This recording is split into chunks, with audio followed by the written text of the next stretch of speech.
नमस्कार, मैं जितेंद्र चतुर्वेदी। भाजपा के खिलाफ देश भर में अगर आप गौर करें तो मोटे तौर पर 4 या 5 मोर्चेबंदी हुई। और जब मोर्चेबंदी से अपना मतलब है कि 4-5 राज्य ऐसे हैं जहां पर भाजपा के खिलाफ एक सशक्त लामबंदी हुई और उस लामबंदी के पीछे की वजह एक ही रही कि किसी भी तरीके से भाजपा को सत्ता से हटाया जाए और नरेंद्र मोदी को प्रधानमंत्री बनने से तीसरी बार जो है वो कम से कम रोका जा सके। जब ये इस मोर्चेबंदी पर आप गौर करते हैं तो उसमें एक बिहार भी हुआ और नीतीश जी की अगुवाई में वहां महागठबंधन की सरकार आती है और उस सरकार का जो आई उसके पीछे का क्या अपना राजनीतिक गुणागणित रहा वो सब आप जानते ही हैं। लेकिन उसमें एक जो बड़ी चीज रही वो ये कि नीतीश जी की अपनी महत्वाकांक्षा भी रही और वो जो महत्वाकांक्षा है उस महत्वाकांक्षा ने अगस्त 2022 में एक बवंडर खड़ा किया था। ऐसा लग रहा है कि बिहार की राजनीति में फिर एक बवंडर आने वाला है और ये चर्चा इसलिए अब ज्यादा जोर पकड़ने लगी है क्योंकि जिस तरह का व्यवहार नीतीश जी का है, जिस तरह का व्यवहार राजद के अगुआ का है, जो कुछ सदन में हुआ और फिर उसके बाद आप देखें कि बंद कमरे की मुलाकात और फोन पर हुई बात, ये जो 3-4 बातें हैं इसने दरअसल बिहार के की राजनीति को एक बार फिर से गरमा दिया है। पारा वहां चढ़ने लगा है कि आखिर होने क्या जा रहा है। जो नीतीश जी अभी कुछ माह पहले एक नए साथी के साथ आए थे और हाथ पकड़कर उन्होंने कहा कि साहब इनको तो सत्ता से बाहर ही कर देंगे, तो क्या वाकई में बात अभी तक वहां रुकी हुई है और वो जज्बा अभी भी बाकी है या फिर कांग्रेस के टाल मटोल से उनका भी मन अब उचट गया है या फिर राजद जिस तरीके से व्यवहार कर रही है उससे उनका मन उकता चुका है। ये कई सवाल हैं और दरअसल ये जो सवाल उठे हैं इन सवालों को देखने समझने के लिए पहले तो विधानसभा में जो हुआ उसे देखिए। विधानसभा में एक ही घटना जो तमिलनाडु में घटती है और उस घटना को लेकर मुख्यमंत्री का अपना आप कहें कि एक रुख है और उप मुख्यमंत्री का अपना रुख है। उप मुख्यमंत्री गए थे तमिलनाडु स्टालिन के जन्मदिन में और वो सदन में कहते हैं कि तब भाजपा वाले जो है हवा बना रहे हैं और मुख्यमंत्री कहते हैं नहीं अखबार से पता चला। अब मुख्यमंत्री को इस बार अखबार से पता चल गया, वैसे तो ये चीज़ें कम ही होती रही लेकिन अभी अखबार से पता चला। और ये जो आपसे कह रहा हूँ इसे गौर से सुनिए क्योंकि इसके पहले एक घटना हुई है जो घटना दरअसल कई तरह के सवाल भी पैदा कर रही है और मैं दरअसल उस घटना पर आऊं और उस अखबार की जो नीतीश जी ने चर्चा की उस पर बात करूं उससे पहले एक आप लोगों से अपना निवेदन है कि अगर आप सक्षम हैं तो मतांतर की यथासंभव आर्थिक मदद जरूर करें। तो हम लोग बात कर रहे थे कि नीतीश जी ने कहा कि हमको अखबार से पता चला। फिर क्या होता है कि बंद कमरे में मुलाकात होती है और दरअसल ये जो बंद कमरे की मुलाकात है इसकी बड़ी चर्चा है बिहार में। और बंद कमरे में कौन मिलता है? बंद कमरे में भाजपा के नेता सदन, विधानसभा और विधान परिषद। अब ये बंद कमरे में क्यों हुई और उस बंद कमरे में क्या क्या बात हुई? खैर वो जो मुलाकात है उस मुलाकात का सीधा सरोकार तमिलनाडु की उस घटना से है जिसको लेकर समिति वगैरह बनाई गई। लेकिन यहां 2 बातें हैं।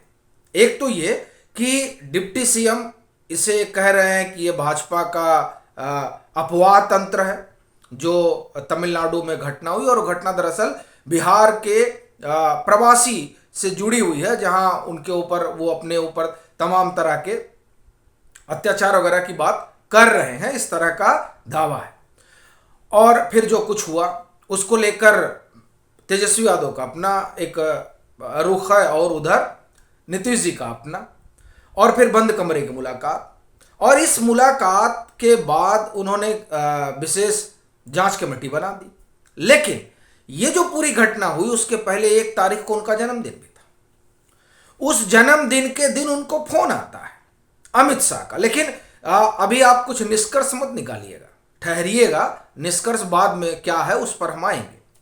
अमित शाह का फोन आता है। अब ये जब से नीतीश जी एनडीए से अलग हुए हैं तब से ये दूसरी बार फोन है। पहली बार तब आया था जब राज्यपाल को बदलना हो, दूसरे राज्यपाल आए तो। और अब फोन हुआ जन्मदिन की बधाई देने के लिए। राजनाथ सिंह का भी फोन आया, लेकिन अब कहा जा रहा है कि साहब तब भी अमित शाह का फोन आया था जब बदले गए, और कहा जा रहा था कि तकरीबन 30-40 मिनट बात हुई थी। अब जन्मदिन की बधाई देने के लिए भी अमित शाह का फोन आया। तो अब तब भी जब फोन आया था तब ये चर्चा थी कि खाली बात तो राज्यपाल के आने जाने की नहीं, और भी चीजें हुई होंगी। और अब जो जन्मदिन की बात हुई तब भी और भी बातें हुई होंगी, और उन बातों के बाद बंद कमरे की मुलाकात। तो ये तमाम चीजें जो हैं ये एक चीज तो साफ कर रही हैं कि नीतीश जी एक बार फिर असहज हो रहे हैं क्या। चूंकि उनका अपना जो करप्शन और क्राइम और कम्युनलिज्म, ये सब तमाम चीज़ें जो उनके साथ हैं, और अब तो जंगल राज वाला भी मसला, एक तरह से आप कहें कि उसको भी, वो मामला भी अब सामने आने लगा है, और उनके लॉ एंड ऑर्डर पर सवाल उठने लगा है।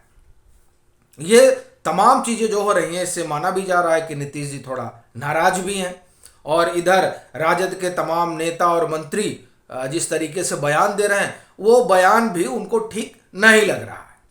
तो इस परिस्थिति में सदन में, विधानसभा में उन्होंने जिस तरह से राजद कोटे के मंत्री, वो शिक्षा मंत्री भी हैं, उनकी भी क्लास लगाई, फिर एक और मंत्री हैं उनकी भी क्लास लगाई। तो ये जो तमाम चीज़ें हैं ये किस ओर इशारा कर रही हैं? क्या वहाँ पर आने वाले किसी बवंडर की तरफ ये संकेत है? ये बाउंडर इसलिए कहा जा रहा है क्योंकि ये सब कुछ तो सामान्य नहीं है, लेकिन उस सामान्य में ये ढूंढ लेना कि नीतीश जी शायद उधर जाएंगे और फिर पहले जैसी बात हो जाएगी, ये लगता है अब होने वाला नहीं है। और अभी जो परिस्थिति है उसमें अगर भाजपा मान लें कि सरकार वगैरह भी बनाती है तो वो शहादत वाला मसला हो जाएगा, और राजद को एक तरीके से जो फायदा अभी भाजपा लेने की स्थिति में है लोकसभा चुनाव के लिहाज से, वो हो सकता है कि चीजें डामाडोल हो जाए। और फिर अब एक चीज ये भी है कि नीतीश जी के साथ भाजपा मुझे कम से कम नहीं लगता कि जाने के पक्ष में होगी, क्योंकि अब उस तरह की कोई स्थिति जो है वो कम से कम जदयू की रह नहीं गई है, क्योंकि उसकी जो ताकत है वो खत्म हो गई है। उपेंद्र कुशवाहा पूरी पार्टी अपने साथ लेकर जा रहे हैं, जिस तरह से लोग वहां से निकल के या तो उनका दामन पकड़ रहे हैं और या फिर भाजपा की तरफ जो है वो अपना रुख कर रहे हैं। तो ये जो परिस्थितियां हैं वो बता रही हैं कि जदयू तो अब उस रूप में नहीं रह गई है। तब सवाल ये है कि ये जो मुलाकात हो रही है, ये जो फोन पर बात हो रही है, और जिस तरह से राजद को लेकर नीतीश जी तल्ख हो रहे हैं, इसके क्या मायने निकाले जाए। तो अब एक चीज तो इसमें स्पष्ट है, जो अभी चर्चा खूब चल रही है, कि नीतीश जी कुछ जमीन तैयार कर रहे हैं, और जब भी उनको इधर से उधर जाना होता है या कुछ ऐसा वैसा करना होता है तो एक वो भूमिका बनाते हैं। और अभी जिस तरह की भूमिका बन रही है उसने तमाम राजनीतिक विश्लेषकों के कान खड़े कर दिए हैं कि वहां हो क्या रहा है।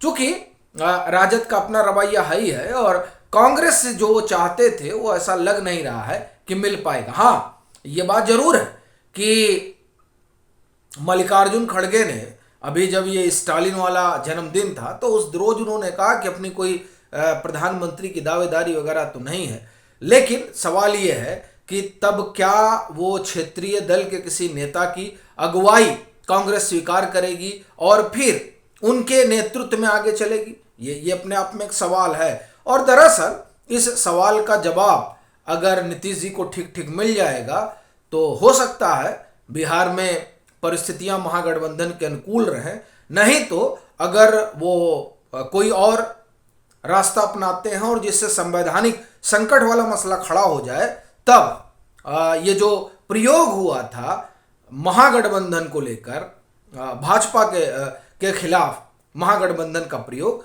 वो दरअसल लग रहा है कि औंधे मुंह गिरेगा। और इसकी चर्चा जो है बहुत तेज हो चली है। इस बात की चर्चा नहीं हो रही कि वो इधर उधर जाएंगे, चर्चा इस बात की हो रही है कि अब जो है जिस तरीके का संकेत नीतीश जी दे रहे हैं, उससे संभवतः कोई संवैधानिक मसला खड़ा हो राज्य के भीतर। अब संवैधानिक मसला ये हो सकता है कि वो कह दें कि हम नहीं रहेंगे, और उस हम नहीं रहने के बाद जो है राजद अपना बहुमत साबित करे। चर्चा कई तरह की है, लेकिन तीन बातें जो हैं वो इस चर्चा में एक तरीके से आप कहें कि बल देती जरूर है। ये जो हमने आपको पहले बताया ही। खैर, आप इन तमाम जो वहाँ घटनाक्रम चल रहा है उसे किस तरीके से देखते हैं उसे ज़रूर साझा करें। और अगर आप मतांतर से नहीं जुड़े हैं तो ज़रूर जुड़िए, वीडियो को खूब लाइक कीजिए, शेयर कीजिए, और आपके आसपास जो कुछ भी घट रहा है उसे भी हमारे साथ साझा कीजिए।